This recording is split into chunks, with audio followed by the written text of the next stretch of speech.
अस्सलामु अलैकुम रहमतुल्लाह।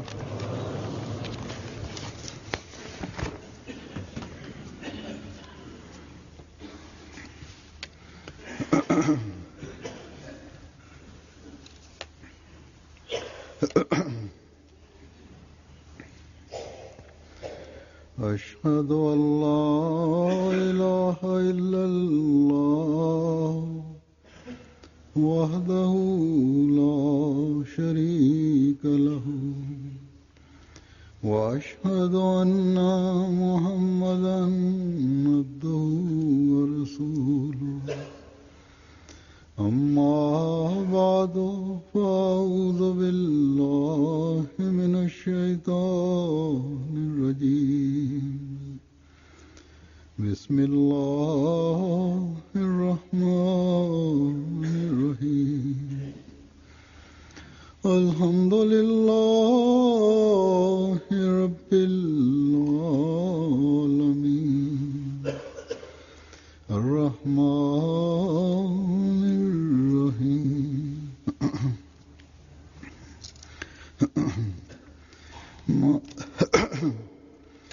मालिकि यौमिद्दीन इय्याका नअबुदु व इय्याका नस्तईन इहदिनस सिरातल मुस्तकीम सिरातल लज़ीना अनअमता अलैहिम गैरिल मग़्दूबि अलैहिम वलद्दाल्लीन।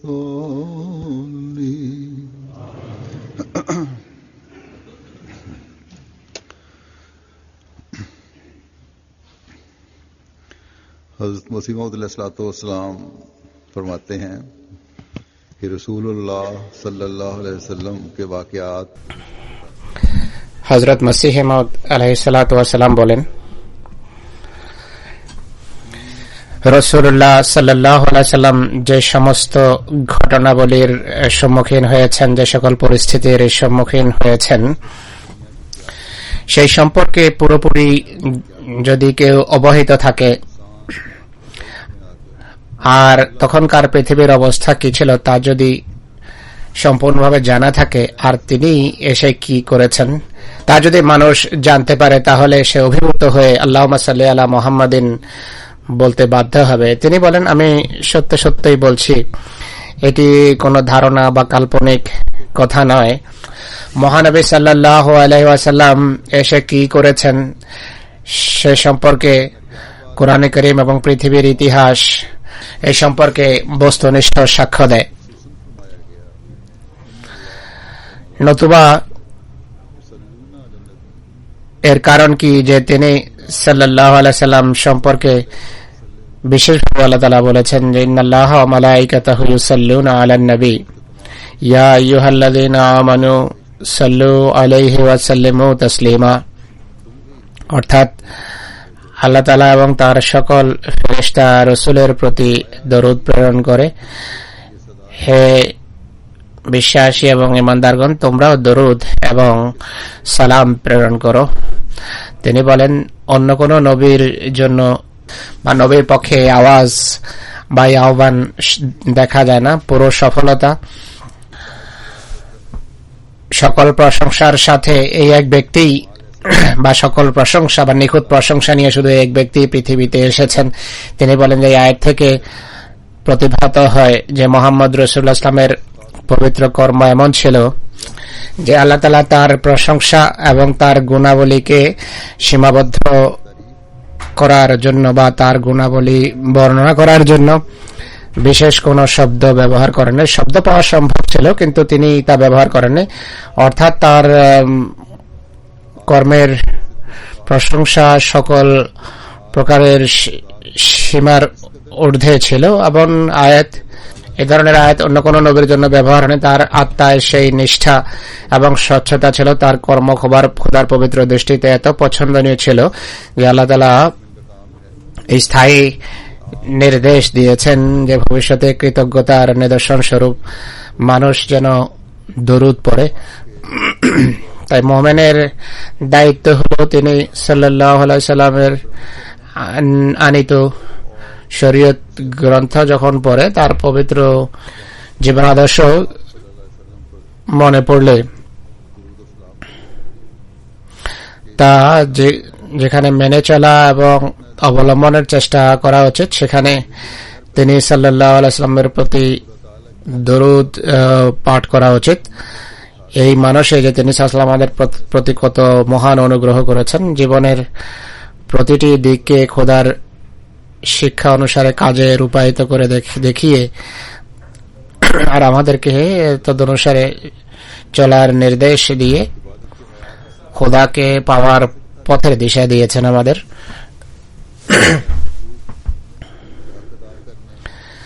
খোদা তাআলার ইবাদতের উন্নত মানে অধিষ্ঠিত হওয়ার পথ দেখিয়েছেন।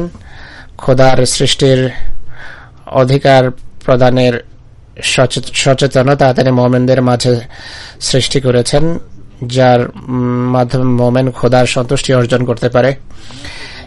এসব কথার দাবি হলো তিনি সাল্লাল্লাহু আলাইহি সাল্লামের প্রতি দরুদ এবং সালাম প্রেরণ করা আর পৃথিবীকে এই শিক্ষা এবং তার আদর্শ সম্পর্কে অবহিত করা, তার পবিত্র গুণাবলী এবং অনুগ্রহ রাজি সম্পর্কে পৃথিবীবাসীকে অবহিত করা। যখনই অমুসলিমদের সামনে তার জীবন আদর্শের কোন দিক আসে, তখন যাদের মাঝে বিন্দুমাত্র ন্যায়পরায়ণতা রয়েছে বা ছিল, তারা মত পার্থক্য বা মতভেদ সত্ত্বেও তিনি সাল্লাল্লাহু আলাইহি ওয়াসাল্লামের পবিত্র জীবন আদর্শের আকর্ষণীয় দিকগুলোর প্রশংসা না করে পারত না, বা তাদের কোনো উপায় ছিল না। আজকাল ইসলামের বিরোধীরা তিনি সাল্লাল্লাহু আলাইহি ওয়াসাল্লাম বা তার আনিত শরীয়ত নিয়ে আপত্তি উঠায়।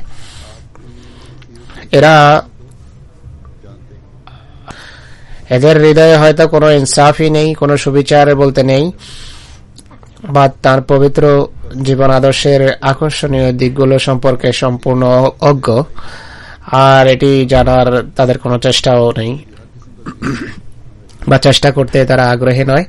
তাই পৃথিবীবাসীকে তার পবিত্র জীবন আদর্শ সম্পর্কে অবহিত করা এটি আমাদের দায়িত্ব। এর জন্য সকল সম্ভাব্য পন্থা আমাদের অবলম্বন করতে হবে, যা আমি পূর্বেও বলেছি। অনেকের ফিতরত এবং প্রকৃতি এমন, বা তারা বস্তুবাদিতায় নিমজ্জিত হয়ে এমন হয়ে যায় যে বস্তুবাদী লোকদের প্রভাব বেশি তাদের উপর। কোন দুনিয়ার কীট যদি কিছু বলে তা মানার জন্য তারা প্রস্তুত হয়ে যায়, বা আপনজনদের কথার তাদের উপর বেশি প্রভাব পড়ে।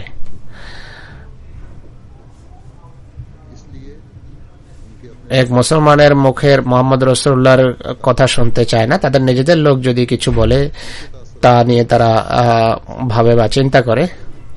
তাই তাদের নিজেদের যে প্রসিদ্ধ লেখক বা পণ্ডিত বা স্কলার আছে, মুহাম্মদ সাল্লাল্লাহু আলাইহি সাল্লাম সম্পর্কে এমন লোকদের মতামত তাদের দৃষ্টিগোচর করা চাই, তাদের গোচরীভূত করা চাই। আমি এমন কিছু ব্যক্তির লেখা থেকে এখন আপনাদের সামনে তুলে ধরবো, যারা রাসূলুল্লাহর পবিত্র জীবন আদর্শে প্রভাবিত হয়ে, তার ব্যক্তিত্বে প্রভাবিত হয়ে তার সম্পর্কে কলম ধরেছে। তাদের কতক বিরোধী ছিল এবং বিরোধিতায় সীমা লঙ্ঘন করেছে, কিন্তু তারা সত্য কথা লিখতে বাধ্য হয়েছে।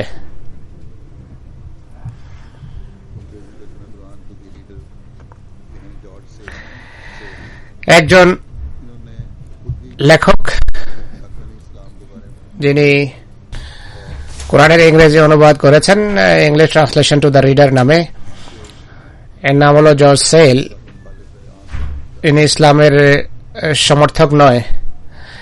স্পেন হেমাস নামে এক ব্যক্তি আছেন যিনি মুহাম্মদ সাল্লাল্লাহু আলাইহি ওয়াসাল্লামের বিরোধী। এই স্পেন হেমাস সম্পর্কে জর্জ সেল লিখেছেন, তার বরাতে তিনি লিখেছেন। সেই ব্যক্তি মুহাম্মদ রাসূলুল্লাহ সম্পর্কে যা লিখেছে স্পেন হেমাস, সেই সম্পর্কে ইনি কলম ধরছেন জর্জ সেল।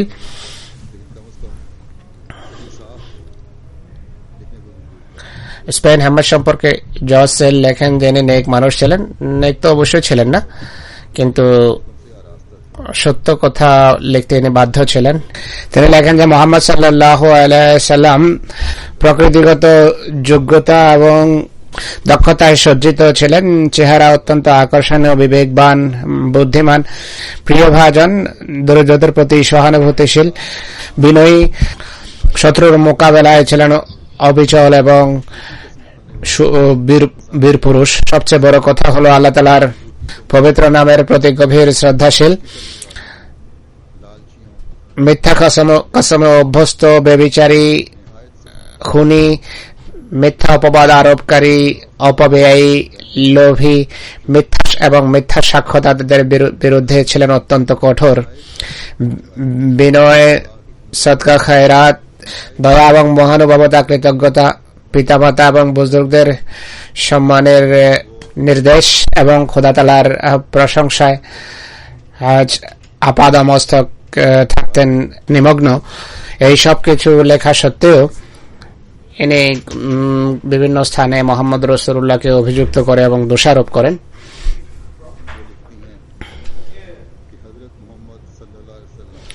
আরেক লেখিকা আছেন স্ট্যান লেন পুল।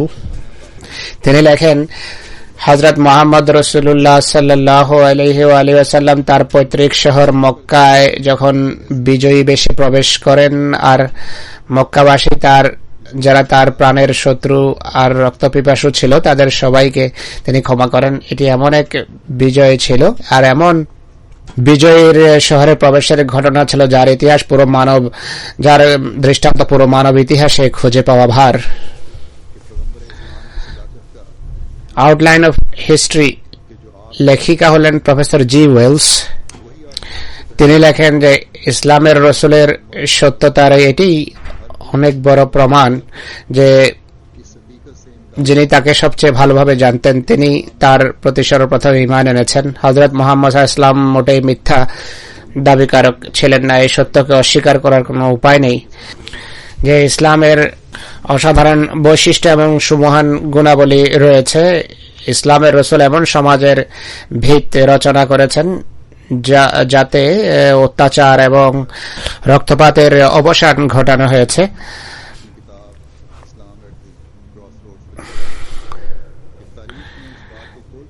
এরপর ভিলেসিওলারে তার বই ইসলাম এট দি ক্রস রোডে লেখেন, ইতিহাস এই কথাকে স্পষ্টভাবে বর্ণনা করেছে যে চরমপন্থী মুসলমানদের পৃথিবীতে বিজয়ী হওয়া এবং দরবারের মাধ্যমে অধিকৃত অঞ্চলে ইসলাম প্রতিষ্ঠিত করা ঐতিহাসিকদের বর্ণিত কাহিনীর ভিতর সবচেয়ে নিম্নমানের এবং সবচেয়ে অবিশ্বাস্য কাহিনী।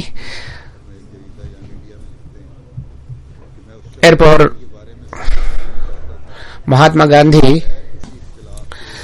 তার এক পুস্তিকা বা সাময়িকী দ্য ইয়াং ইন্ডিয়াতে লেখেন যে আমি সেই ব্যক্তির জীবন সম্পর্কে সবকিছু জানতে চাইতাম যিনি লক্ষ মানুষের উপর যে রাজত্ব করেছেন এ সম্পর্কে কোনো সন্দেহ নেই। তার জীবনী পাঠ করে এ কথার উপর পূর্বের তুলনায় আমার বিশ্বাস দৃঢ় হয়েছে যে ইসলাম সে যুগে তরবারির বলে মানুষের হৃদয়ে স্থান করেনি বা মন জয় করেনি, বরং এই রসুলের সরলতা, নিজ কাজে নিমগ্নতা এবং অঙ্গীকারের প্রতিটি খুঁটিনাটিকে সামনে রেখে অঙ্গীকার রক্ষা করা, বন্ধু এবং অনুসারীদের প্রতি গভীর ভালোবাসা রাখা, অত্যন্ত বীর এবং সৎসাহসী হওয়া, আল্লাহ তাআলার পবিত্র সত্তায় দৃঢ় বিশ্বাস এবং তার প্রেরিত হওয়ার বিষয়ে দৃঢ় বিশ্বাস থাকা, এই সমস্ত কথাগুলোই সকল সমস্যাকে জয় করেছে এবং সবাইকে সাথে নিয়ে।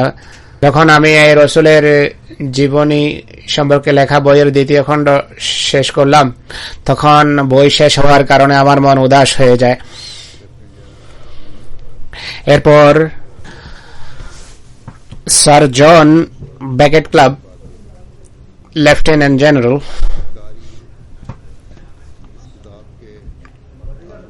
1986 সনে তার ইন্তেকাল হয়। ইনি লেখেন, এই বইয়ের পাঠক তিনি যে বই লিখছিলেন এই বইয়ের শেষে যেই সিদ্ধান্তেই উপনীত হন না কেন এই কথাকে অস্বীকার করার কোনো সুযোগ নেই যে মুহাম্মদ সাল্লাল্লাহু আলাইহি ওয়াসাল্লামের আধ্যাত্মিক অভিজ্ঞতা নিজের মাঝে বাইবেলের নতুন নিয়ম এবং পুরাতন নিয়মের কাহিনী এবং খ্রিস্টান বুজুর্গদের আধ্যাত্মিক অভিজ্ঞতার সাথে আশ্চর্যজনকভাবে সাদৃশ্য এবং সামঞ্জস্য রাখে। একইভাবে হিন্দু এবং অন্যান্য ধর্মের বুজুর্গদের রোয়া এবং কাশ্মীরের সাথে তার অভিজ্ঞতা সামঞ্জস্য থাকবে। অধিকাংশ সময় এমন অভিজ্ঞতা পবিত্রতা ও শ্রেষ্ঠতার অধিকারী ব্যক্তির জীবনের সূচনার লক্ষণ হয়ে থাকে। এমন ঘটনাবলীকে আত্মপ্রতারণা আখ্যা দেয়া কোনো সুস্পষ্ট ব্যাখ্যা মনে হয় না, কারণ এমন ঘটনা অনেকের মাঝেই দেখা যায়। এমন মানুষ যাদের মাঝে সহস্র সহস্র মাইল এবং সহস্র বছরের ব্যবধান রয়েছে, যারা একে অন্য সম্পর্কে হয়তো শুনেনি, কিন্তু তা সত্ত্বেও এদের ঘটনাবলীর ভিতর অসাধারণ সামঞ্জস্য দেখা যায়। এটি যুক্তিযুক্ত মতামত মনে হয় না যে তারা সকলেই এই আশ্চর্যজনক সামঞ্জস্যপূর্ণ স্বপ্ন এবং দিব্যদর্শন নিজেরাই বানিয়েছেন, অথচ এরা পরস্পরের অস্তিত্ব সম্পর্কেই অনবহিত ছিলেন।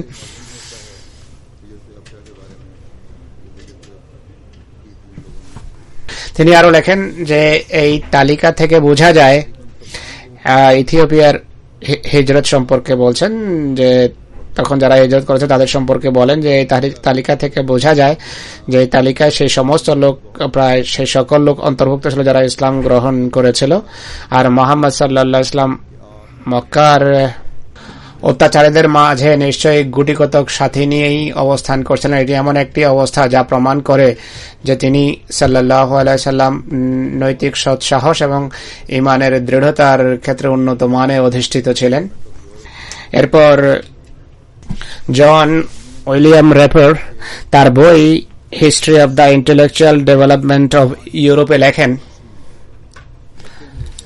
জাস্টিনিয়ানের ইন্তেকালের 4 বছর পর অর্থাৎ 569 খ্রিস্টাব্দে মক্কায় এমন এক ব্যক্তির জন্ম হয় যার পুরো ব্যক্তিত্বে তার ব্যক্তিত্ব মানব জাতির উপর সবচেয়ে বেশি প্রভাব বিস্তার করেছে। আর সেই ব্যক্তি হলেন মুহাম্মদ সাল্লাল্লাহু আলাইহি ওয়াসাল্লাম, যাকে কতক ইউরোপিয়ান মিথ্যাবাদী আখ্যা দেয়, কিন্তু মুহাম্মদ সাল্লাল্লাহু আলাইহি ওয়াসাল্লামের মাঝে এমন গুণাবলী ছিল যে কারণে অনেক জাতির ভাগ্যের সিদ্ধান্ত হয়েছে। তিনি একজন মুবাল্লিগ, তাবলীগকারী, সাপাই বা সৈন্য ছিলেন। মেম্বারে তিনি থাকতেন বাগ্গীতায় সজ্জিত, অর্থাৎ যখন বক্তৃতা করতেন পরম বাগ্গী ছিলেন, যুদ্ধের ময়দানে পরম বীর হিসাবে আবির্ভূত হতেন। তার পরম ধর্ম এটি ছিল যে আল্লাহ তাআলা এক, অদ্বিতীয়। তার ধর্মের সারাংশ ছিল আল্লাহ এক এবং অদ্বিতীয়। এই সত্যকে বর্ণনার জন্য তিনি আদর্শগত বা আইডিওলজিক্যাল বিতর্কে লিপ্ত হননি, বরং তার অনুসারীদেরকে পরিচ্ছন্নতা, নামাজ এবং রোজার মতো বিষয়ের শিক্ষা দিতে গিয়ে তাদের সামাজিক অবস্থাকে কার্যত উন্নত করেছেন। সে ব্যক্তি সদকা এবং খায়রাতকে অন্য সকল কর্মের উপর বা পুণ্যের উপর প্রাধান্য দিয়েছেন। একজন প্রসিদ্ধ ধর্মযাজক উইলিয়াম মন্টগমরি তার বই মুহাম্মদ এট মদিনাতে লেখেন, মুহাম্মদ সাল্লাল্লাহু আলাইহি ওয়াসাল্লাম এবং ইসলামের প্রারম্ভিক ইতিহাস সম্পর্কে যতই ভাবুন না কেন, ততই তার সফলতার ব্যাপকতাকে দেখে মানুষ হতভম্ব হয়ে যায়। তখনকার অবস্থা তাকে এমন এক সুযোগ এনে দিয়েছে যা খুব কম মানুষই পেয়ে থাকে। এক কথায় তিনি সে যুগের জন্য সবচেয়ে উপযুক্ত মানুষ ছিলেন। তিনি দূরদর্শী ছিলেন। রাষ্ট্র পরিচালনার প্রশাসনিক দক্ষতা, আল্লাহর উপর তাওয়াক্কুল বা নির্ভরতা, আর আল্লাহ যে তাকে প্রেরণ করেছেন এর উপর দৃঢ় বিশ্বাস যদি না থাকতো তাহলে মানব ইতিহাসের এক গুরুত্বপূর্ণ অধ্যায় রচিত হতো না। আমার দৃঢ় বিশ্বাস যে তার জীবনী সম্পর্কে এই গ্রন্থ এক মহান আদম সন্তানকে বোঝা এবং তাকে মূল্যায়ন করার ক্ষেত্রে সহায়ক হবে। এই সেই জীবনী লেখকের সাক্ষ্য এটি, যিনি মুহাম্মদ রাসূলুল্লাহ সম্পর্কে খুব একটা ভালো ধারণা রাখেন না। প্রসিদ্ধ খ্রিস্টান ঐতিহাসিক রেভারেন্ড বাজওয়ার্থ স্মিথ লেখেন, ধর্ম এবং রাষ্ট্রের কর্ণধার এবং গভর্নর হিসাবে পোপ এবং কায়সারের দুই ব্যক্তিত্বই মোহাম্মদ সাল্লাল্লাহু আলাইহি ওয়াসাল্লামের এক সত্তায় সমবেত ছিল। তিনি পোপ ছিলেন বা পাপা ছিলেন, কিন্তু পোপের মতো বাহ্যিকতা থেকে পবিত্র ছিলেন। তিনি কাইসার বা রোমের বাদশার মতো ছিলেন, কিন্তু তার প্রভাব প্রতিপত্তির বিষয়ে ভ্রুক্ষেপহীন। পৃথিবীতে যদি কারো কথা বলার অধিকার থাকে যে তিনি রীতিমতো সেনাবাহিনী ছাড়া, রাজপ্রাসাদ ছাড়া, কর সংগ্রহ না করেই শুধু আল্লাহর নামে পৃথিবীতে শান্তি এবং অ্যাডমিনিস্ট্রেশন প্রতিষ্ঠা করেছেন, তাহলে তিনি ছিলেন একমাত্র মোহাম্মদ রাসূলুল্লাহ সাল্লাল্লাহু আলাইহি ওয়াসাল্লাম। তিনি কোনো উপায় উপকরণ ছাড়াই এই সমস্ত শক্তির অধিকারী ছিলেন। একই ব্যক্তি তার বই মোহাম্মদানিজমে লেখেন, বজওয়ার্থ স্মিথ সাহেব তার মিশন অর্থাৎ নবী এবং রসুল হওয়ার মিশন সর্বপ্রথম তারা গ্রহণ করেছেন যারা তিনি সাল্লাল্লাহু আলাইহি ওয়াসাল্লামকে খুব ভালোভাবে জানতেন, যেমন তার স্ত্রী, তার দাস, তার চাচাতো ভাই এবং তার পুরনো বন্ধু, যার সম্পর্কে হযরত মুহাম্মদ সাল্লাল্লাহু আলাইহি ওয়াসাল্লাম বলেছিলেন যে ইসলামে প্রবেশকারীদের ভিতর তিনি একমাত্র মানুষ ছিলেন যিনি কখনো পিঠ দেখাননি, পৃষ্ঠ প্রদর্শন করেন, আর কখনো দুশ্চিন্তাগ্রস্ত হন। সাধারণ নবীদের মতো হযরত মুহাম্মদ রাসূলুল্লাহর ভাগ্য সাদামাটা ছিলেন বা সাধারণ ভাগ্য নিয়ে তিনি আসেননি, কেননা তার মাহাত্ম্যকে শুধু তারাই অস্বীকার করে যারা মুহাম্মদ রাসূলুল্লাহর সত্তাকে আসলে চিনতে পারেনি। বসওয়াত আবার লেখেন যে সেই সামাজিক কুপ্রথা যা জড়িত হতে মোহাম্মদ রাসূলুল্লাহ নিষেধ করেছেন, তিনি শুধু নিষেধই করেননি বরং তাকে সম্পূর্ণভাবে তিনি নির্মূল করেছেন। যেমন মানুষকে জবাই করা, ছোট মেয়েদেরকে হত্যা করা, মানুষের কুরবানি, ছোট মেয়েদের হত্যা করা, অগণিত বিয়ে, কৃতদাসদের প্রতি সীমাহীন অত্যাচার এবং জুলম, মদ পান করা, জুয়াবাজি। যদি তিনি এমনটি না করতেন তাহলে এই ধারা আরব এবং তার প্রতিবেশী রাষ্ট্রে অবশ্যই প্রতিষ্ঠিত থাকত। তিনি এসব কিছু নির্মূল করেছেন। একই ব্যক্তি আবার লেখেন, হযরত মুহাম্মদ সাল্লাল্লাহু আলাইহি ওয়াসাল্লাম বা মুহাম্মদ সাল্লাল্লাহু আলাইহি ওয়াসাল্লামের তার ধর্মের সত্যতা এবং পবিত্রতার উপর গভীর ঈমানের সাথে যা কিছু করেছেন, গভীর ঈমান ছাড়া অন্য কোনো ব্যক্তি এমন কাজ করতে পারে না বা পারত না। যে গভীর ঈমান ছিল, বিশ্বাস ছিল নিজ উদ্দেশ্য এবং লক্ষ্য সম্পর্কে, নিজ দাবি সম্পর্কে, তার ধর্ম সম্পর্কে, আল্লাহর পক্ষ থেকে যিনি এসেছেন সেই সম্পর্কে। এটি গভীর ঈমান ছাড়া কেউ করতে পারে না। তার জীবনের প্রতিটি ঘটনা তাকে এমন বাস্তববাদী এবং ব্যগ্র মানুষ প্রমাণিত করে যে তার স্বীকৃত বিশ্বাস এবং দৃষ্টিভঙ্গিকে গভীর কষ্ট সহ্য করে অর্জনের চেষ্টা করে। তিনি আরো লেখেন যে একথা বলা যে আরবের কোন বিপ্লবের প্রয়োজন ছিল, বা অন্য ভাষায় এইভাবে বলা যায় যে নতুন নবীর আগমনের সময় ছিল, সেটি যদি এমনই হতো তাহলে হযরত মুহাম্মদ সাল্লাল্লাহু আলাইহি সাল্লাম কেন সেই নবী হবেন না? এই বিষয় সম্পর্কে বর্তমান যুগের লেখক স্প্রিঙ্গার প্রমাণ করেছেন যে হযরত মুহাম্মদ রাসূলুল্লাহর আগমনের বেশ কিছু বছর পূর্বে এক পয়গম্বরের আগমনের প্রত্যাশাও ছিল আর ভবিষ্যৎবাণীও ছিল। বজওয়ার্থ স্মিথ আরো লেখেন যে সামগ্রিকভাবে বা মোটের উপর আমি এটি নিয়ে আশ্চর্যান্বিত নই যে হযরত মুহাম্মদ সাল্লাল্লাহু আলাইহি ওয়াসাল্লাম পরিবর্তিত অবস্থায় কতটা পরিবর্তিত হয়েছেন। বরং আশ্চর্যের বিষয় হলো তিনি সাল্লাল্লাহু আলাইহি ওয়াসাল্লামের ব্যক্তিত্বে কত অল্প পরিবর্তন এসেছে। মরুভূমিতে যখন গরু ছাগল চড়াতেন, সিরিয়ার ব্যবসায়ী হিসাবে হেরা পর্বতের নিভৃত নির্জন যুগে সংখ্যালঘিষ্ঠ শ্রেণীর সংস্কারক হিসাবে মক্কায়, মদিনাতে দেশান্তরিত জীবন, এক স্বীকৃত বিজয়ী হিসাবে, ইরানি বাদশাহ এবং গ্রিক হেরাকেলদের সমমর্যাদার অধিকারী হিসাবে আমরা তার ব্যক্তিত্বে এমন এক অবচলতা দেখতে পাই যাতে কোনো চিড় ধরনি। তিনি বলেন যে কারো বাহ্যিক অবস্থা যদি এত পরিবর্তন আসে, তার মাঝে এত কম পরিবর্তন আসবে এটি আমার মনে হয় না। হযরত মুহাম্মদ সাল্লাল্লাহু আলাইহি ওয়াসাল্লামের বাহ্যিক অবস্থা, এক্সটার্নাল অবস্থা পরিবর্তন হতে থাকে, কিন্তু সকল পরিবর্তিত অবস্থায় তার পবিত্র সত্তাকে আমরা একরকমই দেখতে পাই। তার পবিত্র গুণাবলীতে কোনো পরিবর্তন আসে না। এরপর ওয়াশিংটন এয়ারব্যাংক তার বই লাইফ অফ মুহাম্মদে লেখেন যে তিনি সাল্লাল্লাহু আলাইহি সাল্লামের যুদ্ধলব্ধ বিজয় তার জীবনে বা তার মাঝে কোনো অহংকার সৃষ্টি করেনি, কোনো আত্মশ্লাঘারও জন্ম দেয়নি, আর কোনো প্রকারের কৃত্রিম জাঁকজমকও সৃষ্টি করেনি। যদি এই সমস্ত বিজয়ের পিছনে ব্যক্তিগত কোনো স্বার্থ থাকতো তাহলে তিনি অবশ্যই এমনই হতেন। তার ক্ষমতা যখন তুঙ্গে ছিল তখনও তিনি নিজের অভ্যাস এবং চেহারায় সেই সরলতা বজায় রেখেছেন। এমনকি যখন তিনি বাদশাহ ছিলেন সে জীবনেও কেউ তার কক্ষে প্রবেশের সময় অপ্রয়োজনীয় সম্মান মাহাত্ম্য প্রদর্শন করলে তিনি সেটিকে অপছন্দ করতেন। এরপর স্যার উইলিয়াম মেয়র, ইনিও একজন ওরিয়েন্টালিস্ট বা ধর্মযাজক, রাসূলুল্লাহর বিরুদ্ধে অনেক কথা লিখেছেন। ইনি লেখেন, মুহাম্মদ সাল্লাল্লাহু আলাইহি ওয়াসাল্লাম তার প্রতিটি কাজ নিখুঁতভাবে সমাপ্ত করতেন। কোন কাজে নিজের প্রতিটি কাজ নিখুঁতভাবে শেষ করতেন। কোন বস্তুর উপর ততক্ষণ হাত রাখতেন না যতক্ষণ তা তার সামনে না আসতো। সামাজিক মেলামেশাতেও তার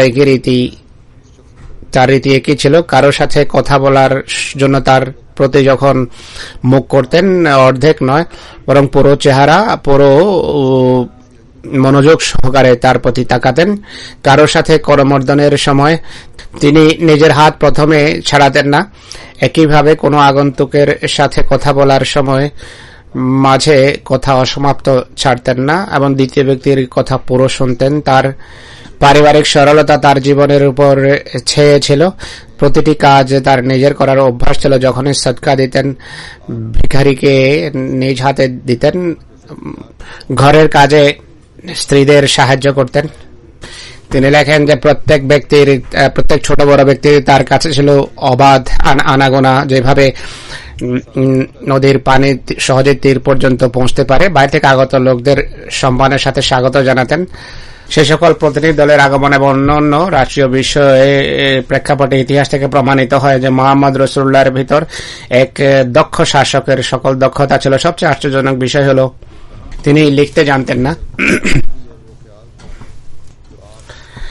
একই উইলিয়াম মেয়র লেখেন যে একটি গুরুত্বপূর্ণ বৈশিষ্ট্য ছিল মিষ্ট স্বভাব, উন্নত নৈতিক চরিত্র এবং তার তুচ্ছ অনুসারীর দেখাশোনার বৈশিষ্ট্য। লজ্জাবোধ, স্নেহশীলতা, উদারতা, দানশীলতা এবং বিনয় তার নৈতিক চরিত্রের উল্লেখযোগ্য দিক ছিল। এই কারণে তিনি তার পরিবেশে সবাইকে আকৃষ্ট করতেন।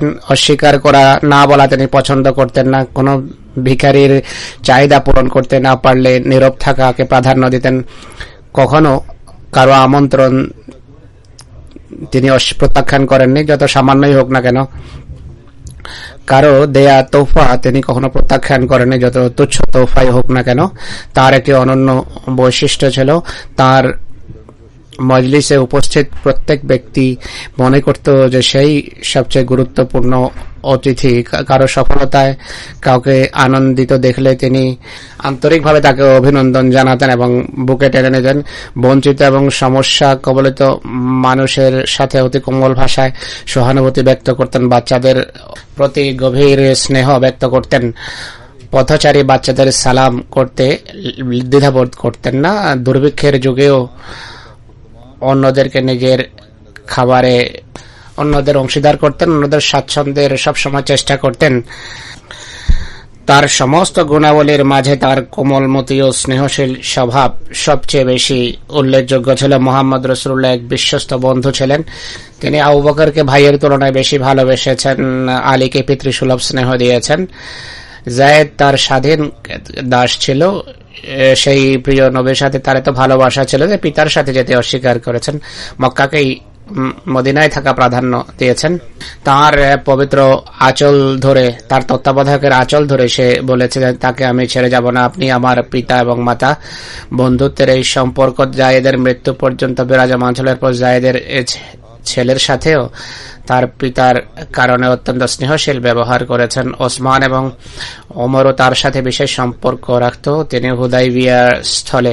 হুদাইবিয়ার প্রাঙ্গণে বাইতুল রিজওয়ানের সময় তার নিষ্পাপ জামাতার পক্ষে প্রাণ বিসর্জন দেওয়ার অঙ্গীকার করে দ্বিধা করেনি। এটি সেই প্রকৃত বন্ধুত্বের একটি দৃষ্টান্ত। আর অনেক এমন ঘটনা আছে যা মোহাম্মদ রাসূলুল্লাহর অমল ভালোবাসার দৃষ্টান্ত হিসেবে উপস্থাপন করা যায়। কখনো তার এই ভালোবাসা এবং প্রেম অযথা ছিল না, বরং প্রতিটি ঘটনায় ভালোবাসা এবং প্রেমেরই পরিচায়ক। তার ক্ষমতা যখন তুঙ্গে ছিল তখনও তিনি অত্যন্ত ন্যায়পরায়ণ এবং মধ্যম পন্থী ছিলেন। তিনি শত্রুদের প্রতি নমনীয়তায় কোনো ত্রুটি করতেন না। তারা তার দাবিকে সানন্দে গ্রহণ করত। মক্কাবাসীদের চাপানো দীর্ঘ এবং কষ্টদায়ক যুগ এই কথায় পর্যবসিত হওয়া উচিত ছিল, বা এই কথায় পর্যবসিত হওয়া স্বাভাবিক ছিল যে সেই মক্কা বিজয়ী পবিত্র ব্যক্তি আগুন এবং রক্তের হুলি খেলতেন, কিন্তু মুহাম্মদ সাল্লাল্লাহু আলাইহি ওয়াসাল্লাম কয়েকজন অপরাধী ছাড়া সবার জন্য গণ ক্ষমা ঘোষণা করেছেন। অতীতের সকল তিক্ততাকে সম্পূর্ণভাবে ছেড়ে দিয়েছেন, ভুলে গেছেন। তাদের সমস্ত হাসি ঠাট্টা, অবমাননা, জুলম এবং অত্যাচার সত্ত্বেও তিনি তার ভয়াবহ শত্রুদের সাথে অনুগ্রহস্বরূপ ব্যবহার করেছেন। মদিনাতে আব্দুল্লাহ এবং তার অন্যান্য সাথীরা যারা বছরের পর বছর তার মহান পরিকল্পনার পথে বাদ সেধেছে এবং বাধা সৃষ্টি করেছে, তাদেরকে ক্ষমা করা এর একটি সমুজ্জ্বল দৃষ্টান্ত। একইভাবে যে সকল গোত্র তার বিজয়ের পথে বাধা সৃষ্টি করেছিল, তারা যখন তার সামনে ঝুঁকে যায় তাদের সাথে তিনি কোমল এবং ক্ষমাসুলভ ব্যবহার করেছেন।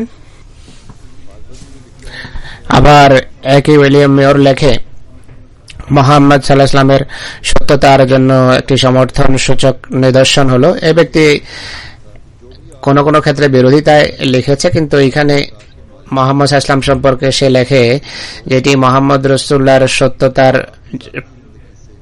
নিদর্শন যে যারাই প্রথম যুগে তার উপর ঈমান আছে তারা উন্নত নৈতিক চরিত্রের অধিকারী ছিল, বরং তার ঘনিষ্ঠ বন্ধু এবং পরিবারের সদস্যগণ যারা তার ব্যক্তিগত জীবন সম্পর্কে অবহিত ছিল, তারা তার ভিতর কখনো সেই সকল ত্রুটি বিচ্যুতি দেখেনি যা এক মুনাফিকের আচার আচরণে পরিলক্ষিত হতে পারে। স্যার থমাস কার্লাইল রাসূলুল্লাহ সাল্লাল্লাহু আলাইহি ওয়াসাল্লামের উম্মি বা নিরক্ষর হওয়া সম্পর্কে লেখেন, আরেকটি কথা আমাদেরকে মোটেই ভোলা উচিত নয় যে তিনি কোনো মাদ্রাসায় পড়ালেখা করেননি। আমরা যাকে স্কুল লার্নিং বা স্কুলের পড়ালেখা বলি, এমন কোনো পড়ালেখা তার ছিল না। লেখার কৌশল আরবে সম্পূর্ণ নতুন ছিল। এই কথা একান্ত সঠিক মনে হয় যে মুহাম্মদ সাল্লাল্লাহু আলাইহি ওয়াসাল্লাম নিজে লিখতে জানতেন না। তার পুরো শিক্ষা মরুভূমির জীবন যাপন এবং মরুভূমির অভিজ্ঞতার বেশি কিছু নয়। এই অনন্ত বিশ্ব, তার অন্ধকার দেশ এবং এই জাগতিক চোখের বা চিন্তাধারার মাধ্যমে তার জন্য কি অর্জন করা সম্ভব ছিল। আরো আশ্চর্যের বিষয় হলো তখন কোনো বইও ছিল না। আরকের অন্ধকারাচ্ছন্ন মরুভূমিতে শোনা কথা ছাড়া ব্যক্তিগত অভিজ্ঞতার বাইরে তার কোনো জ্ঞানে ছিল সেই প্রজ্ঞাপূর্ণ কথা যা তার পূর্বে পৃথিবীতে বিরাজমান ছিল বা আরব ছাড়া পৃথিবীর অন্য অঞ্চলে বিদ্যমান ছিল, সেইগুলো তার নাগালের বাহিরে থাকার কারণে না হওয়ার মতো বিষয় ছিল। সেগুলো এমন শাসক এবং আলেমদের কেউ তার সাথে সরাসরি যোগাযোগ করেনি। তিনি সেই মরুভূমিতে একাই ছিলেন। আর এভাবে কুদরত এবং নিজের চিন্তাধারার মাঝে তিনি বড় হয়েছেন। এই ব্যক্তি আবার তার বিয়ে এবং পারিবারিক সম্পর্ক বিষয়ে লিখতে গিয়ে বলেন তিনি কিভাবে খাদিজার সাথী হলেন, কিভাবে এক ধনবতী বিধবার ব্যবসার তত্ত্বাবধায়ক হলেন আর সিরিয়ার সফরে মেলায় অংশগ্রহণ করেছেন। এসব কিছু তিনি কিভাবে করেছেন সবাই জানে। এইসব কিছু পরম বিশ্বস্ততা এবং দক্ষতার সাথে তিনি সম্পাদন করেছেন। খাদিজা রাদিয়াল্লাহু তাআলা আনহার হৃদয়ে তার গভীর শ্রদ্ধা এবং কৃতজ্ঞতা বোধ কিভাবে সৃষ্টি হলো। তাদের উভয়ের বিয়ের কাহিনী যেভাবে আরব লেখকরা উল্লেখ করেছে অত্যন্ত চিত্তাকর্ষক এবং বোধগম্য ঘটনা ছিল। মুহাম্মদ সাল্লাল্লাহু আলাইহি ওয়াসাল্লামের বয়স ছিল 25 বছর আর খাদিজার বয়স ছিল 40 বছর। ইনি আরো লেখেন যে মনে হয় যেন তিনি এই অত্যন্ত পরোপকারী নারীর সাথে অত্যন্ত ভালোবাসাপূর্ণ এবং শান্তিপূর্ণ আর সফল জীবন যাপন করেছেন। খাদিজাকে তিনি আন্তরিকভাবে ভালোবাসতেন, শুধু তারই ছিলেন তিনি। তাকে মিথ্যা নবী বলার পথে বাধা হলো তার জীবনের এই যুগ তিনি এমন ভাবে অতিবাহিত করেছেন যা সম্পর্কে কারো আপত্তির কোনো সুযোগ নেই। এই যুগ অত্যন্ত শান্তিপূর্ণ এবং সাদামাটা জীবন ছিল এবং এরই মাঝে তার যৌবনের দিন ফুরিয়ে যায়। থমাস কার্লাইল আবার লেখেন,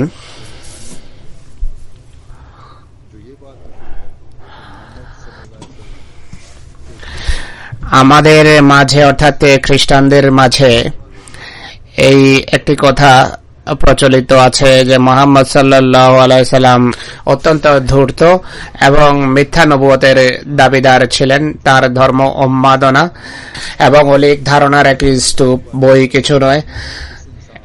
এমন ধারণা এখন মানুষের দৃষ্টিতে ভ্রান্ত প্রমাণিত হচ্ছে। যে সমস্ত মিথ্যা কথা বিদ্বেষী, ইনি লিখছেন যে এই সমস্ত মিথ্যা কথা বিদ্বেষী খ্রিস্টানরা এই মহামানব অর্থাৎ মুহাম্মদ সাল্লাল্লাহু আলাইহি ওয়াসাল্লাম সম্পর্কে বানিয়েছে। এখন সেই সমস্ত কথা আমাদের মুখের চুনকালি প্রমাণিত হচ্ছে। আর যে সকল কথা এই মানব অর্থাৎ মুহাম্মদ রাসূলুল্লাহ নিজের মুখে উচ্চারণ করেছেন 1200 বছর ধরে 18 কোটি মানুষের জন্য হেদায়েতের কারণ হচ্ছে। 19 শতাব্দীর পরিসংখ্যান এটি। এখন যত মানুষ মুহাম্মদ রাসূলুল্লাহর কথায় বিশ্বাস রাখে এর তুলনায় অন্য কারো কথার উপর বর্তমান যুগের মানুষ বিশ্বাস রাখে না। আমার মতে এর তুলনায় ঘৃণ্য এবং বড় ধর্ম আর নেই যে এক মিথ্যাবাদী এই ধর্মের প্রসার এবং প্রচার করেছেন, এই ধর্ম ছড়িয়েছেন। নাউজুবিল্লাহ। আরেকজন ফ্রেঞ্চ দার্শনিক লামান্টিন তার বই হিস্ট্রি অফ টার্কিতে লেখেন, যদি কোনো ব্যক্তির দক্ষতা এবং যোগ্যতা যাচাইয়ের জন্য 3টি মান নির্ধারণ করা হয়, প্রধানত তার লক্ষ্য কত মহান, তার কাছে মাধ্যম কত সীমিত, রিসোর্সেস কত সীমিত এবং তার ফলাফল কত মহান, এটি যদি দেখা হয় তাহলে আজকে কে মুহাম্মদ রাসূলুল্লাহর মোকাবেলার ধৃষ্টতা দেখাতে পারে। পৃথিবী বিখ্যাত ব্যক্তিরা কয়েকটি সেনাবাহিনী বা বিভিন্ন আইন বা রাজত্বকে পরাজিত করেছে। তারা শুধু জাগতিক সরকার প্রতিষ্ঠা করেছে আর তাদের ভিতর অনেক শক্তি তাদের চোখের সামনেই সম্পূর্ণভাবে ধ্বংস হয়ে গেছে। কিন্তু মুহাম্মদ রাসূলুল্লাহ সাল্লাল্লাহু আলাইহি ওয়াসাল্লাম শুধু এই জাগতিক সেনাবাহিনী, আইন, বিভিন্ন সরকার, বিভিন্ন জাতি, বিভিন্ন প্রজন্ম এবং পৃথিবীর মোট জনবসতির 3 ভাগের 1 ভাগকে নিজের হাতে সমবেত করেছে। অধিকন্তু তিনি কোরবানি বা কোরবানির রীতি, বিভিন্ন ধর্ম, বিশ্বাস, চিন্তাধারা এবং আত্মার সংস্কার করেছেন। মুহাম্মদ সাল্লাল্লাহু আলাইহি ওয়াসাল্লামের ভিত্তি ছিল শুধু একটি গ্রন্থ যার প্রতিটি অক্ষর আইন হয়ে গেছে। সে ব্যক্তি প্রত্যেক ভাষা এবং প্রত্যেকের প্রজন্মকে একটা আধ্যাত্মিক পরিচিতি বা আইডেন্টিটি দিয়েছে। ইনি আরো লেখেন যে মুহাম্মদ সাল্লাল্লাহু আলাইহি ওয়াসাল্লাম একজন দার্শনিক, বক্তা, বার্তাবাহক, আইনবিদ, যোদ্ধা এবং বিভিন্ন দৃষ্টিভঙ্গিকে যিনি জয় করেছেন। যৌক্তিক শিক্ষার সংস্কার, অনেক বাহ্যিক সরকারের উপর এক আধ্যাত্মিক সরকার প্রতিষ্ঠা। মানুষের মাহাত্ম্যকে যাচাইয়ের যে মানে নির্ধারণ করুন না কেন, মুহাম্মদ রাসূলুল্লাহর তুলনায় মহান কোন ব্যক্তিত্বের কি কখনো জন্ম হয়েছে?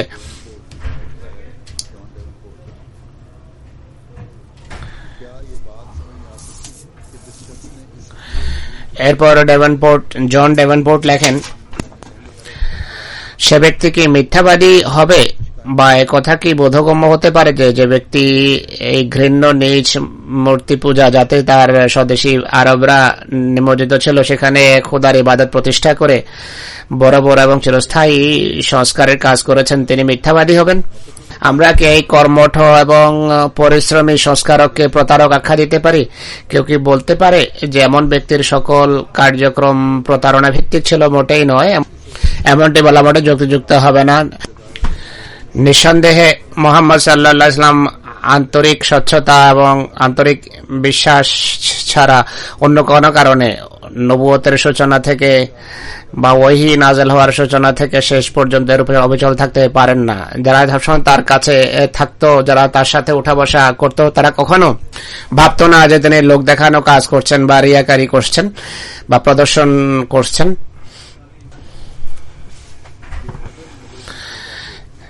নিশ্চিত সত্যের ভিত্তিতে এই কথা বলা যেতে পারে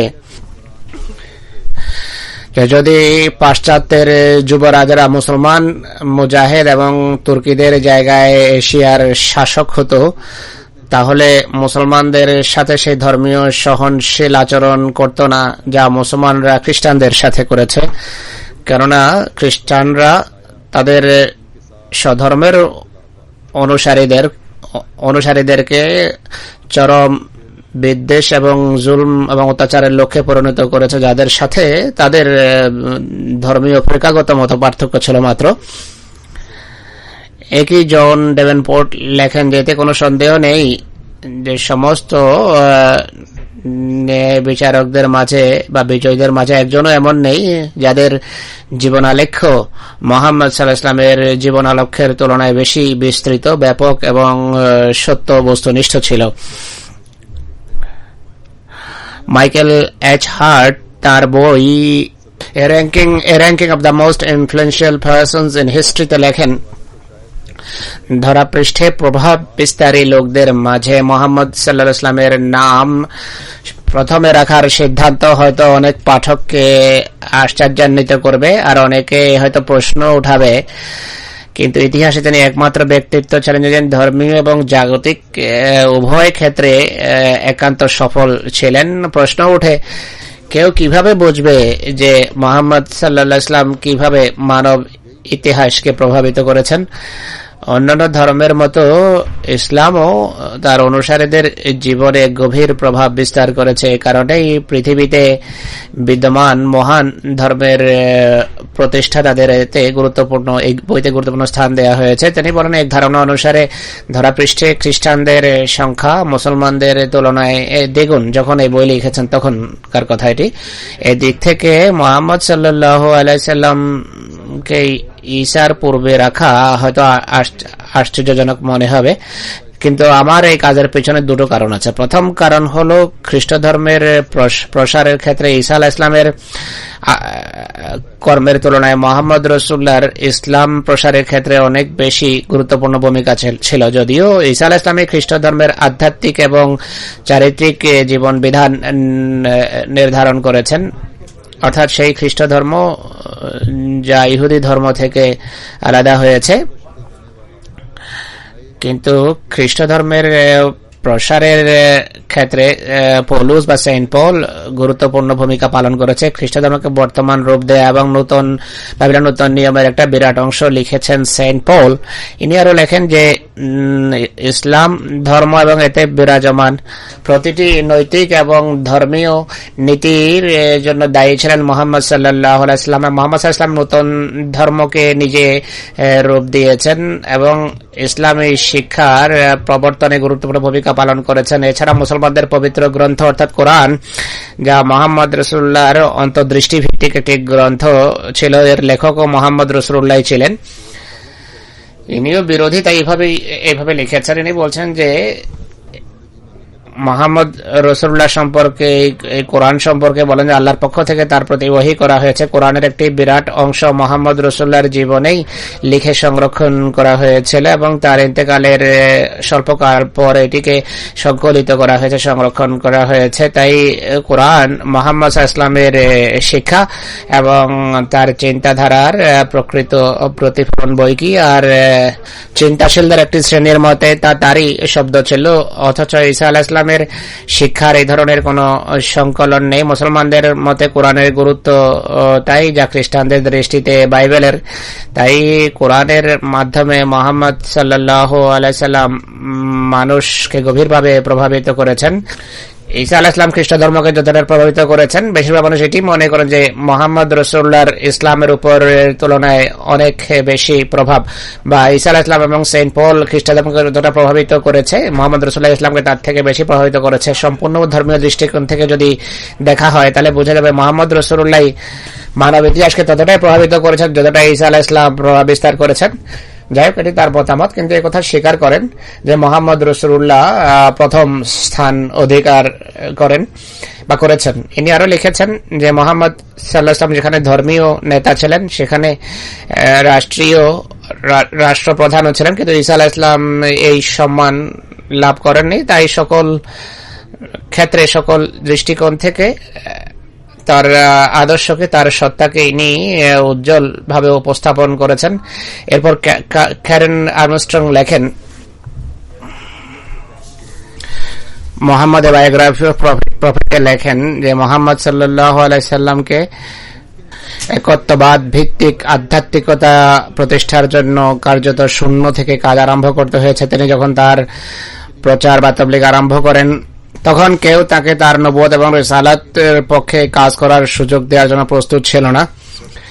আরব জাতি একত্ববাদ গ্রহণের জন্য মোটেই প্রস্তুত ছিল না। তারা এই উন্নত দৃষ্টিভঙ্গি গ্রহণের যোগ্যতায় রাখত না। সত্যিকার অর্থে এই চরমপন্থী এবং ভয়াবহ সমাজে এই দৃষ্টিভঙ্গিকে তুলে ধরা অত্যন্ত ভয়াবহ হতে পারত।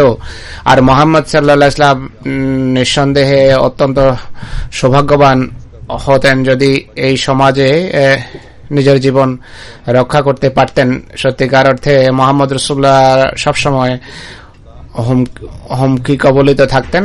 তার প্রাণে রক্ষা পাওয়া আসলে একটা নিদর্শন মুজিজাই ছিল, কিন্তু মোহাম্মদ রাসূলুল্লাহ সফলতা লাভ করেছেন। জীবনের শেষ পর্যন্ত মোহাম্মদ রাসূলুল্লাহ সাল্লাল্লাহু আলাইহি সাল্লাম গোত্রগত শত্রুতাকে নির্মূল করেছেন। আর আরব সমাজের জন্য ধর্মহীনতার যুগের অবসান ঘটেছে। এখন আরব জাতি তাদের ইতিহাসের একটা নতুন যুগে প্রবেশের জন্য প্রস্তুত ছিল। এরপর ক্যারেন আর্মস্ট্রং লেখেন, ইসলাম নয় বরং পাশ্চাত্যই খ্রিস্ট ধর্ম সম্পর্কে লিখছেন তিনি, যে ইসলাম নয় বরং পাশ্চাত্যই ধর্মীয় বিতর্কের উপর বিধিনিষেধ আরোপ করেছে। ক্রুসেড বা ধর্মীয় যুদ্ধের বিষয়ে ইউরোপ অন্যের দৃষ্টিভঙ্গিকে চাপা দেওয়ার ক্ষেত্রে উন্মাদ হয়ে গিয়েছিল। যেমন উন্মত্ততার সাথে বিরোধিতা তারা শাস্তি দিয়েছে, ধর্মের ইতিহাসে দৃষ্টান্ত খুঁজে পাওয়া যায় না। যারা মতভেদ রাখত তাদের উপর অন্যায় এবং অত্যাচার, প্রটেস্ট্যান্টসদের উপর ক্যাথলিকদের অত্যাচার, একইভাবে ক্যাথলিকদের উপর প্রটেস্ট্যান্টদের জুলুম অত্যাচারের ভিত্তি সেই সমস্ত বিষয়ের উপর ছিল যে সমস্ত বিষয়ে ইসলাম এবং ইহুদি ধর্ম ব্যক্তি স্বাধীনতা দিয়ে রেখেছে। খ্রিস্টান পৌত্তলিকতা প্রসূত ধারণা বিশ্বাসের ইহুদি ধর্ম ইসলামের সাথে কোনো সম্পর্ক নেই, যে খ্রিস্ট ধর্ম অনুসারে খোদাই বা ঈশ্বরত্ব সম্পর্কে মানুষের যুক্তিকে অযৌক্তিকতার ক্ষেত্রে ঠেলে দেয় এবং তাকে মুশরিক বা বহুশ্বরবাদী করে তোলে। অ্যানি বেসেন্ট তার বই the life and the teaching of Mohammad সাল্লাল্লাহু আলাইহি ওয়াসাল্লামে লেখে যে এমন এক ব্যক্তি যে আরবের মহান নবীর জীবন এবং তার আদর্শ সম্পর্কে অধ্যয়ন করেছে আর জানে যে তিনি কি শিক্ষা দিয়েছেন আর কিভাবে তিনি জীবনযাপন করেছেন, তার জন্য আল্লাহর নবীদের মাঝে মহান নবীকে সম্মান না করা সম্ভব নয়। আমি যে কথাগুলো বলছি সে সম্পর্কে হয়তো অনেকেই পূর্ব থেকে জানে, কিন্তু আমি যখনই এই কথাগুলো পড়ি এই আরব শিক্ষকের জন্য আমার হৃদয়ে এক নতুন শ্রদ্ধাবোধ জন্মে এবং তার ইতিহাসের একটা নতুন রূপ আমার সামনে ফুটে ওঠে। এরপর রুথ ক্যারনস্টন ওয়ার্ল্ড ফেইথ বইতে লেখেন, মোহাম্মদ আরবি সাল্লাল্লাহু আলাইহি ওয়াসাল্লাম নিজে কখনো যুদ্ধ বা রক্তারক্তির সূচনা করেননি। তিনি যে যুদ্ধ করেছেন এর প্রত্যেকটি ছিল আত্মরক্ষামূলক। তিনি নিজ অস্তিত্বের সংগ্রামে অস্ত্র হাতে ধরেছেন, এমন অস্ত্র এবং রীতি সাপেক্ষে যুদ্ধ করেছেন যা সেই যুগের রীতি ছিল। এই কথা নিশ্চিতভাবে বলা যেতে পারে।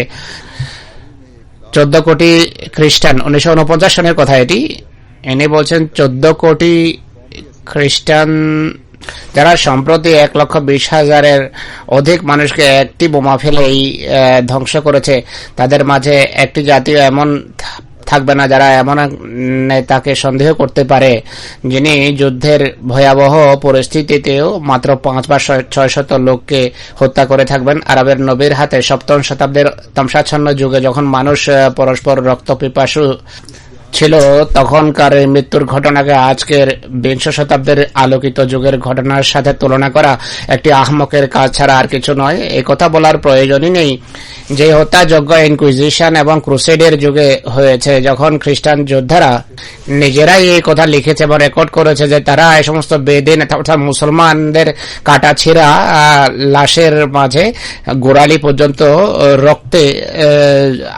হাঁটছিল বা চলাফেরা করছিল, যা বিচরণ করছিল। গডফ্রে হেগেন লেখেন, আমাদের কানে শুধু এই কথাই আসে বা এটি বেশি শোনা যায় যে খ্রিস্টান পাদ্রী মোহাম্মদ সাল্লাল্লাহু আলাইহি ওয়াসাল্লামের ধর্মকে বিদ্বেষ এবং অসহনশীলতার নামে বাহানায় গালি দেয়। অদ্ভুত মুনাফিকতা এবং কপটতা এটি। স্পেন থেকে যে সমস্ত মুসলমান খ্রিস্টান হয়ে গিয়েছিল তাদেরকে কে বহিষ্কার করেছিল? এদের বাহানা এটি ছিল যে এরা সত্যিকারের খ্রিস্টান নয়। আর কে মেক্সিকো এবং পেরুতে লক্ষ লক্ষ মানুষকে তরবারির আঘাতে হত্যা করেছে এবং তাদের দাসত্বের শৃঙ্খলে খ্রিস্টান না হওয়ার কারণে আবদ্ধ করেছে? অথচ মুসলমানরা গ্রিসে কত উত্তম আদর্শ দেখেছে। শত শত বছর খ্রিস্টানদেরকে তাদের ধর্ম, তাদের পাদ্রী, তাদের সন্ন্যাসী এবং গির্জাঘরকে তাদের নিজের সম্পত্তির উপর শান্তিপূর্ণভাবে প্রতিষ্ঠিত রাখার অনুমতি দিয়েছে। তো ইনি খ্রিস্টান এবং মুসলমানদের এভাবে তুলনা করছেন। ইনি গডফ্রে আবার লেখেন যে ইসলামের খলিফাদের পুরো ইতিহাসে ইনকুইজিশনের মতো দুর্নাম কোনো ঘটনা আমরা দেখি না। কেউ ধর্মীয় মত পার্থক্যের ভিত্তিতে কাউকে জ্বালিয়ে দেওয়ার বা শুধু এই কারণে মৃত্যুদণ্ড দেওয়ার ঘটনা ঘটেনি যে সে ইসলাম ধর্ম কেন গ্রহণ করে না। এটি সেই শিক্ষার প্রভাব ছিল যা মুহাম্মদ রাসূলুল্লাহ মুসলমানদেরকে দিয়েছিলেন। এরপর হিস্ট্রি অব দ্য সারাসিয়ানস এম্পায়ারে এডওয়ার্ড গিবন লেখেন, তিনি সাল্লাল্লাহু আলাইহি ওয়াসাল্লামের ধর্মের প্রচারের সুযোগ না থাকা সত্ত্বেও তা স্থায়ী হওয়া এটি সত্যি আমাদের জন্য আশ্চর্যের কারণ। হযরত মুহাম্মদ সাল্লাল্লাহু আলাইহি ওয়াসাল্লাম মক্কা এবং মদিনায় যে নিষ্কলুষ এবং সম্পূর্ণ পরিপূর্ণ আধিপত্য প্রতিষ্ঠা করেছেন তা 12 শতাব্দী পরও তাকে আজও আফ্রিকান, তুর্কি এবং ইন্ডিয়ান কোরআন প্রেমিকরা সুরক্ষিত এবং সংরক্ষিত রেখেছে। মুহাম্মদ রাসূলুল্লাহ সাল্লাল্লাহু আলাইহি ওয়াসাল্লামের ভক্তরা যে ধর্ম এবং বিশ্বাসকে মানুষের ধারণার সাথে সম্পর্কযুক্ত করার যেই কুমন্ত্রণা আছে তার দ্বারা মোকাবেলা করে আসছেন। ইসলামের অতি সরল, সাদামাটা এবং অপ্রতিরোধ দৃষ্টিভঙ্গি হলো আমি এক খোদা এবং খোদার রসুল মুহাম্মদ সাল্লাল্লাহু আলাইহি ওয়াসাল্লামের উপর বিশ্বাস স্থাপন করছি, অর্থাৎ লা ইলাহা ইল্লাল্লাহ মুহাম্মাদুর রাসূলুল্লাহ। খোদা তাআলার আকর্ষণীয় এবং অপ্রতিরোধ দৃষ্টিভঙ্গি মুসলমানদের হৃদয়ে বদলে যায়নি এবং এটা পরিবর্তিত হয়ে মূর্তি পূজা তার স্থান নেয়নি। ইসলামের রসুলের সম্মান তাকে মানবীয় গুণাবলীর গণ্ডি থেকে বাইরে নিয়ে যায়নি। তার জীবন্ত উক্তি বা প্রাণবন্ত উক্তি তার অনুসারীদের কৃতজ্ঞতা বোধকে যুক্তি এবং ধর্মের গণ্ডি বা সীমার ভিতর রেখেছে। এটি ছিল ইসলাম। এবং অপরদিকে খ্রিস্ট ধর্মের অনুসারীরা ধর্মকে পুরোপুরি পরিবর্তন করে ফেলেছে। পৃথিবী এই মহামানবের প্রকৃত পদমর্যাদাকে বুঝে তার সাথে সম্পর্কহীন থেকে তাকে হাসি ঠাট্টা করার পরিবর্তে তার আঁচল ধরবে, এটি প্রত্যাশা, যেন খোদা তাআলার শাস্তি থেকে তারা রক্ষা পেতে পারে। পৃথিবীর মুক্তিদূত এবং মুক্তিদাতা, মুক্তির যুবরাজ শুধু তিনি সাল্লাল্লাহু আলাইহি ওয়াসাল্লাম ছিলেন না। প্রত্যেক সত্য পূজারী, ন্যায়পরায়ণ অমুসলিমেরও বিবৃতি তাই হবে, মতামত তাই হবে, যা বিভিন্ন উদ্ধৃতিতে ফুটে উঠেছে। এমন আরো অনেক উদ্ধৃতি আছে। পূর্বের নবীদের সত্যতা তিনি সাল্লাল্লাহু আলাইহি ওয়াসাল্লামের মাধ্যমেই প্রমাণিত হয়, তার অনুসরণেই পৃথিবীর সামনে তা ফুটে ওঠে, প্রতিভাত হয়। এটি খতম নবুয়তের প্রকৃত অর্থ এবং মর্ম, যা প্রত্যেক আহমদীকে পৃথিবীর সামনে প্রচার করতে হবে। এর জন্য সর্বাত্মক চেষ্টা করতে হবে। এই প্রসঙ্গে আমি এটিও বলতে চাই যে গতকাল থেকে রাবুয়াতে খতম নবুয়ত কনফারেন্স চলছে।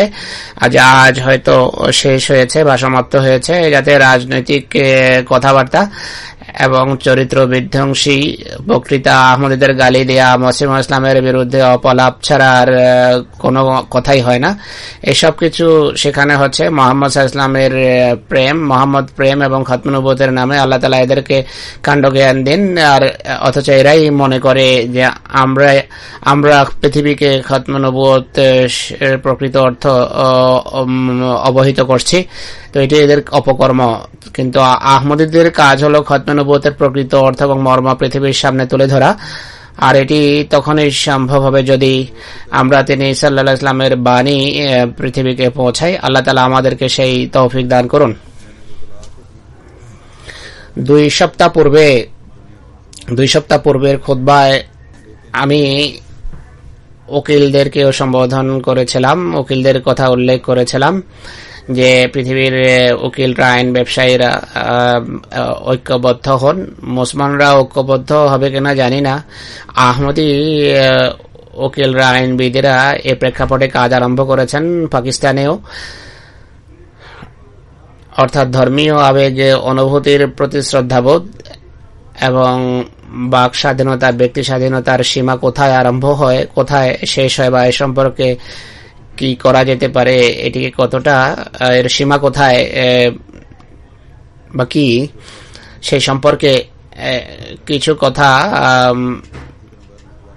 প্রস্তুত করা হয়েছে, একত্রিত করা হয়েছে। এই সম্পর্কে বিভিন্ন দেশের বিভিন্ন আদালতের যে সিদ্ধান্ত এবং আইন যে রয়েছে, আন্তর্জাতিক আইনও আছে, এইসব কিছু সামনে রেখে তারা প্রশ্ন উঠিয়েছেন, এখানে পাঠানো হয়েছে। আমি বিভিন্ন দেশের আহমদী উকিলদেরকে পাঠিয়েছি, কেননা পাকিস্তানে আমাদের আহমদী উকিলরা জানিয়েছেন তারা সেখানে মুসলমান উকিলদের সাথে বসেছেন। পাকিস্তানের আহমদী উকিলরা, আইন ব্যবসায়ীরা আহমদীদেরকে বলেছেন যে এটি যদি সুশৃঙ্খলভাবে, পরিকল্পিতভাবে কেউ করতে পারে তাহলে আহমদীরাই করতে পারে। তাই আহমদীরা তোমরাই এই প্রশ্ন বিশ্বাঙ্গনে ওঠাও। যাই হোক, পৃথিবীর বিভিন্ন দেশের আহমদী উকিলদেরকে আমি এগুলো পাঠিয়েছি, বলেছি যে আপনারা ভাবুন, চিন্তা করুন এই প্রসঙ্গে কি করা যেতে পারে। আপনারা সত্তর এ সম্পর্কে চিন্তা করে আপনাদের মতামত পাঠান, যেন পৃথিবীর বিভিন্ন দেশের উকিলদের যেই মতামত আসবে, দৃষ্টিভঙ্গি আসবে, সেইগুলো এক্সচেঞ্জ করা সম্ভব হয়। এরপর যে মতামত আমরা পৌঁছতে পারি সেই অনুসারে কার্যত পদক্ষেপ নেওয়া যায় কিনা, বা কি পদক্ষেপ নেওয়া যায় তা আমরা দেখব। একই আল্লাহ তাআলা এই সমস্ত আহমদী উকিলদের অচিরেই এই কাজ সম্পাদনের তৌফিক দিন। একইভাবে আহমদী রাজনীতিবিদ যারা বিভিন্ন দেশে কাজ করছেন,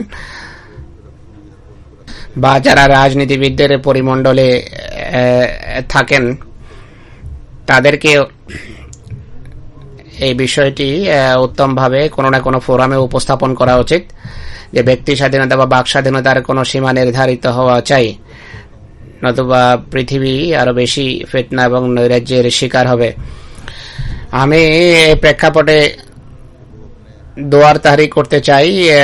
আমি সবসময় এমনটি করেই থাকি যে মুসলিম উম্মতের জন্য দোয়া করুন। মুসলমান নেতৃবৃন্দকে আল্লাহ তাআলা বিবেক দিন, তারা যেন স্বদেশীদের রক্ত নিয়ে হোলি না খেলে। দেশের নাগরিকদের আল্লাহ তাআলা তৌফিক দিন, তারা ভ্রষ্ট নেতাদের ক্রীড়নক সেজে পরস্পরকে যেন হত্যা না করে। মুসলমান নেতৃবৃন্দকে আল্লাহ তাআলা তৌফিক দিন যে তারা অন্যের হাতে খেলে পরস্পরের উপরে যেন হামলা বা আক্রমণ না করে। আজকাল তুর্কি এবং সিরিয়ার মাঝে এটি হচ্ছে। মুসলমানকে মুসলমানের বিরুদ্ধে লড়ানো আর নিজে আখের গোছানো, এটি মুসলমান বিরোধী শক্তির লক্ষ্য এবং উদ্দেশ্য। আজকাল এটি তারা করছে, আর এটি তাদের অনেক পুরনো এজেন্ডা। কিন্তু মুসলমানরা এই বিষয়টি অনুধাবন করছে না। আল্লাহ তাআলা মুসলিম উম্মাহকে নিজের হেফাজত এবং নিরাপত্তার বেষ্টনীতে স্থান দেন, এদেরকে বিবেক দিন, তারা যেন এটি বুঝতে পারে এবং নিজ দায়িত্ব যেন তারা যথাযথভাবে পালন করতে পারে। জুমার নামাজের পর আমি কিছু গায়েবানা জানাজা পড়াবো। প্রথম জানাজা জনাব খাজা জহুর আহমদ সাহেবের, তার পিতার নাম খাজা মনজুর আহমদ সাহেব, নিসার গোদা নিবাসী। তিনি কোট মোমেন নিবাসী ছিলেন। হাজি মিরদিন সাহেব তার বড় দাদার যুগে সেখানে আহমদিয়তে আসে, তাদের বংশে। গতকাল রাতে তাকে শহীদ করা হয়েছে, তাকে হত্যা করা হয়েছে। ইন্না লিল্লাহি ওয়া ইন্না ইলাইহি রাজিউন। শহীদ মরহুমের পরিবারের সম্পর্ক ছিল ব্যবসার সাথে। দীর্ঘকাল কোর্ট মোমেনে ছিলেন, এরপর সারগোধায় স্থানান্তরিত হন। ব্যবসায়ী তারা।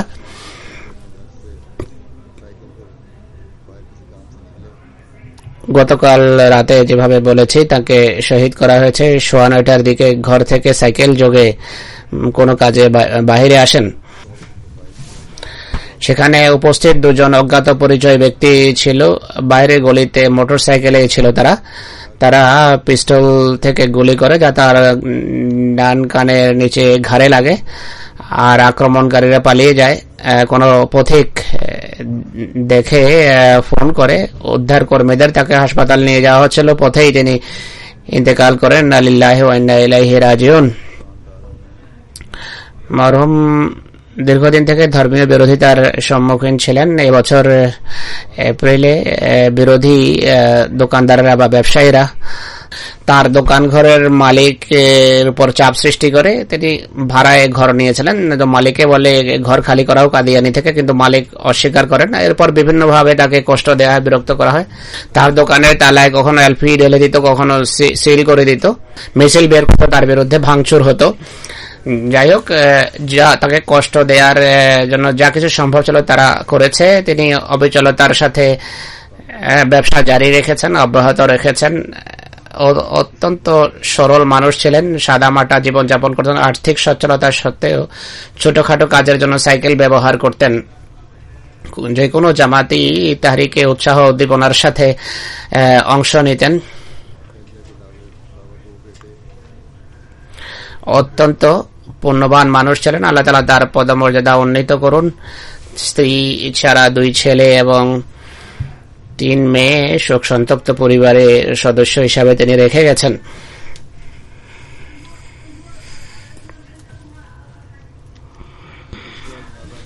আল্লাহ তাআলা তাদের সকলকে ধৈর্য দিন এবং দৃঢ় মনোবলে তাদেরকে সমৃদ্ধ করুন। দ্বিতীয় জানাজা শ্রদ্ধেয়া সাহেবজাদী আমতুসামি সাহেবার, তার পিতার নাম মীর মোহাম্মদ ইসমাইল সাহেব। সাহেবজাদা মির্জা রফি আহমদ সাহেবের স্ত্রী 3রা অক্টোবর সকাল 10টায় রাবুয়াতে ইন্তেকাল করেছেন। ইন্না লিল্লাহি ওয়া ইন্না ইলাইহি রাজিউন। তিনি 1937 সনে জন্মগ্রহণ করেন। প্রাথমিক শিক্ষা লাভ করেন কাদিয়ানে। পাকিস্তানে এসে মাধ্যমিক পাশ করেন।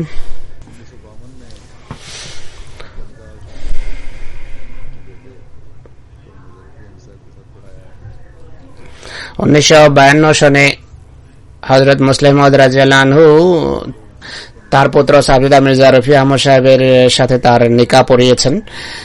তার বিয়ে হয়েছে 1953 সনের ডিসেম্বরে। তিনি স্বামীর ঘরে আসেন। তার ছেলে বলেন যে আজকাল তো অনেক হইচই হয়, যখন রুখসতি হয় অনেক সামাজিক কুপ্রথা আজকাল অনুপ্রবেশ করেছে। তিনি তার ছেলেকে জানিয়েছেন যে আমার বিয়ে অদ্ভুত পরিস্থিতিতে পরিবেশে হয়েছে। 28 ডিসেম্বরে বিয়ে হয়, জলসার শেষ দিন, জলসার দিন ছিল। তিনি বলেন যে আমি ডিউটিতে ছিলাম, বিয়ের কোনো পরিকল্পনাই ছিল না। ডিউটি শেষ করে আসি, তার মা তাকে বলেন যে সকালে তোমার বিয়ে। তখন তার হাত ছিল কালো, কেননা দেখছি ধুয়ে মুছে এসেছিলেন, জলসায় ডিউটি দিচ্ছিলেন। তখন মেয়েরা সবাই সম্মিলিতভাবে আমার হাত ধোয়ে কালি পরিষ্কার করে, কোনো মেহেদি ছাড়াই বিয়ে হয়ে যায়। 1991 সনে লন্ডনে তার বাইপাস অপারেশন হয়। অত্যন্ত ধৈর্যশীলা ছিলেন। যে ডাক্তার অপারেশন করেছেন তিনি তার ধৈর্য দেখে বলেন যে আমি আমার সর্বোত্তম রোগিনী দেখেছি, আমি তোমাকে পুরস্কার দিচ্ছি ধৈর্যের। এমন ধৈর্যশীলা রোগিনী আমি আর দেখিনি। সব রোগ তিনি ধৈর্যের সাথে বীরত্বের সাথে মোকাবেলা করেছেন। জলসা সালানার সময় অতিথি সেবা করতেন বিশেষভাবে। অতিথি সেবার গুণে তিনি সজ্জিত ছিলেন। রীতিমতো জলসায় ডিউটি করতেন, দায়িত্ব পালন করতেন। চাকর চাকরানির সাথে বড় উত্তম ব্যবহার করতেন, কখনো কাউকে বকাঝকা করেননি বা বকাঝকা করতেন না।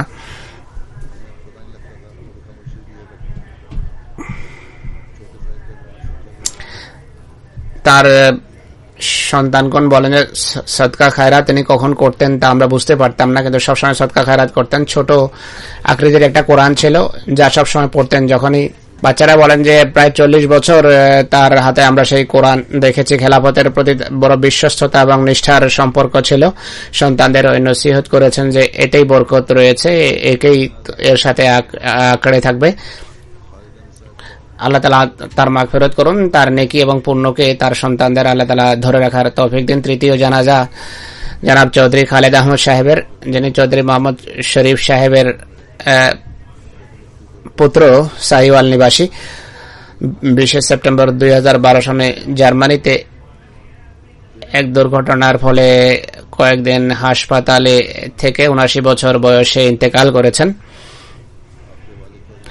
13 অক্টোবর 1933 সনে তালোয়ান্ডি এনায়েত খান অর্থাৎ সিয়ালকোটে তার জন্ম হয়। পিতা মোহাম্মদ শরীফ সাহেব মসিমুল ইসলামের সাহাবী ছিলেন। তার পিতা প্রায় 40 বছর জামাত সাহিওয়াল এবং সাহিওয়াল জেলার জেলা আমির ছিলেন। তার দাদা হযরত নবাব মোহাম্মদ্দিন সাহেব রাবওয়ার জমি ক্রয়ের ক্ষেত্রে গুরুত্বপূর্ণ কাজ করেছেন। তিনি চৌধুরী শাহনওয়াজ সাহেবের জামাতা ছিলেন। যুক্তরাজ্যে মজিদা শাহনওয়াজ সাহেবাকে আপনারা অনেকেই জানেন। আজকাল ডিফেন্স করাচির ভাইস প্রেসিডেন্ট, 10 বছর ধরে ভাইস প্রেসিডেন্ট চলে আসছেন। কেন্দ্রীয় রাবওয়ার কাজা বোর্ডেরও মেম্বার ছিলেন। অনুরবাগ ফজলে উমর ফাউন্ডেশনের ডাইরেক্টরও ছিলেন। কাজা বোর্ডে হুজুর বলছেন যে আমিও কাজা বোর্ডে কাজ করেছি, কিছুকাল কাজী হিসাবে কাজ করেছি। আমার সাথে তিনি কাজ করতেন। অত্যন্ত সঠিক মতামত ব্যক্ত করার দক্ষতা ছিল তার। বিভিন্ন আর্থিক তারিখে উৎসাহ উদ্দীপনার সাথে অংশ নিতেন। খেলাফতের সাথে ছিল তার বিশ্বস্ততা এবং গভীর আন্তরিকতার সম্পর্ক। এখানে জলসায় সবসময় আসতেন। সম্পদশালী হওয়া সত্ত্বেও অত্যন্ত সরল প্রকৃতির, মিশুক এবং বিনয়ী আর দরিদ্রদের প্রতি সহানুভূতিশীল ছিলেন। তার সম্পর্কে কেউ আমাকে বলেছে দীর্ঘকাল পূর্বে তার এক বাঙালি চাকর ছিল, তাকে তিনি কিছুটা কঠোর ভাষায় কিছু বলেছেন বা উচ্চস্বরে বকাঝোকা করেছেন। সন্ধ্যায় যখন ঘরে আসেন তার স্ত্রী বলেন যে বাঙালি চাকর অত্যন্ত মর্মাহত যে সাহেব আমাকে বকেছেন। তিনি স্ত্রীকে বলেন যে আমি তো তেমন কোনো কিছু বলিনি, কিন্তু তার কাছে আমি ক্ষমা চেয়ে এনেছি। তো এতটা সরলতা ছিল তার। সিন্ধুর কৃষি জমিতে হিন্দুদের তিনি খেয়াল রাখতেন। তার মৃত্যুর কথা শুনে সবাই বলে যে আমরা রাবওয়াতে তার দাফন কাফনে অংশ নেওয়ার জন্য যাব। সেখানে খেতে খামারে মহিলারা কাজ করে। ফসল পেকে যাওয়ার পর ক্ষেত থেকে মহিলারা মরিচ বা কাপাস তুলে। ইনি সবসময় বলতেন যে তাদের পারিশ্রমিক তাদের স্বামীদেরকে বা পুরুষদেরকে দেবে না, মহিলাদের হাতেই দাও। ম্যানেজার আমাকে লিখেছে, তিনি লেখেন যে সিন্ধুর অবস্থাও খুব ভালো নয়। তিনি চিন্তিত থাকতেন। আমরা কোনো কাজে বাইরে যাওয়ার পর যতক্ষণ ঘরে ফিরে না আসতাম তিনি দুশ্চিন্তাগ্রস্ত থাকতেন। ফোন করে জিজ্ঞেস করতেন। তিনি তাদের গভীর যত্ন নিতেন তার কর্মচারীদের। অত্যন্ত বিনয়ী মানুষ ছিলেন এবং বিধবা এতিমদের জন্য মাসিক ভাতা নির্ধারণ করে রেখেছেন এবং নীরবে তাদের সাহায্য করতেন। আপন পর সকলের সাথে সবার সাথে একই ব্যবহার ছিল তার। তিনি স্ত্রী, 2 ছেলে এবং 1 মেয়ে রেখে গেছেন। আল্লাহ তাআলা মরহুমের পদমর্যাদা উন্নীত করুন এবং তার শোক সন্তপ্ত পরিবার, সন্তান সন্ততিকে তার নেকি এবং পুণ্যকে ধরে রাখার তৌফিক দিন। নামাজের পর সবার জানাজা গায়েব হবে বা গায়েবানা জানাজা হবে ইনশাআল্লাহ। ونستعينه ونستغفره ونؤمن به ونتوكل عليه ونعوذ بالله من شرور أنفسنا ومن سيئات أعمالنا من يهده الله فلا مضل له ومن يضلل فلا هادي له ونشهد أن لا إله إلا الله ونشهد أن محمدا عبده ورسوله عباد الله رحمكم الله إن الله يأمر بالعدل والإحسان وإيتاء ذي القربى وينهى عن الفحشاء والمنكر والبغي يعظكم لعلكم تذكرون اذكروا الله يذكركم وادعوه يستجب لكم ولذكر الله أكبر